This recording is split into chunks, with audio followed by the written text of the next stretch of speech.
Okay, so here we're going to start with section 3.2, solving equations using addition and subtraction. And I assigned you numbers 2 through 26 even. I know this is review, but I'm just want to go over. So here are some of the odd problems that I'm going to go over so that you have some reference material. Okay, remember when we're solving equations, we're trying to isolate the variable and get it by itself, which means we want our answer to be D equals something. So what we need to do is look how 8 is connected to D, and it is by subtraction. So we're going to undo this by adding 8 here. What I do to one side, remember I must do to the other. This cancels. D is equal to 25. If I wanted to check this answer to make sure it's okay, I am going to take the 25 here and plug it in for D. 25 minus 8 equals 17.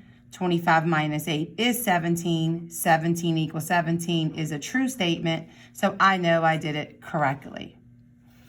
Okay, let's go to the next one. B minus 2 equals negative 11.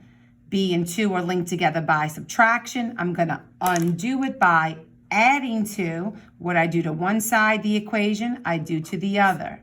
This cancels. B equals negative 11 plus 2. Remember your integer rules. Two different signs. I subtract the number and take the sign of the larger. If I wanted to check, I would plug this into B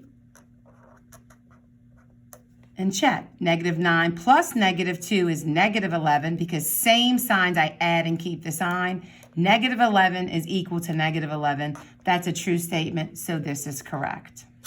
Now, I chose number 7 because I wanted you to remember this, a negative and a negative. Remember, before I start moving around, I need to rewrite this and make this a plus sign.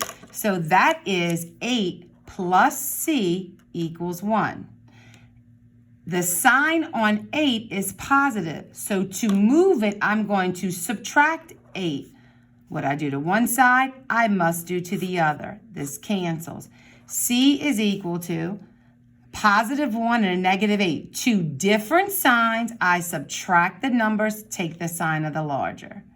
If I wanted to plug this back into the original problem, that's 8 minus negative. Where I see C, I now put a negative 7 in equals 1.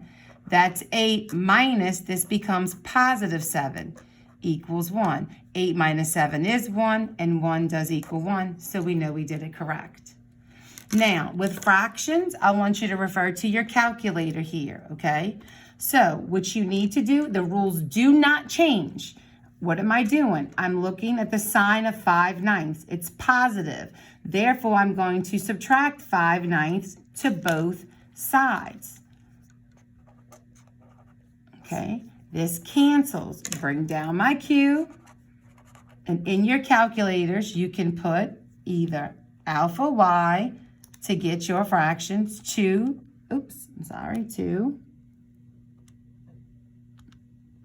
3, plus, we always add, and then you put the sign with the second fraction.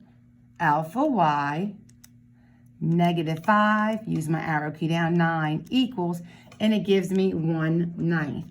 Now, if you do not want to use alpha y, or if you do not have the TI-84 plus calculator, you just put the number in parentheses. Open parentheses, 2 divided by 3, plus, open parentheses, negative 5 divided by 9, close the parentheses.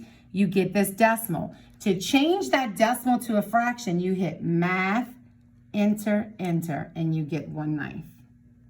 So that is a review section of 3.2.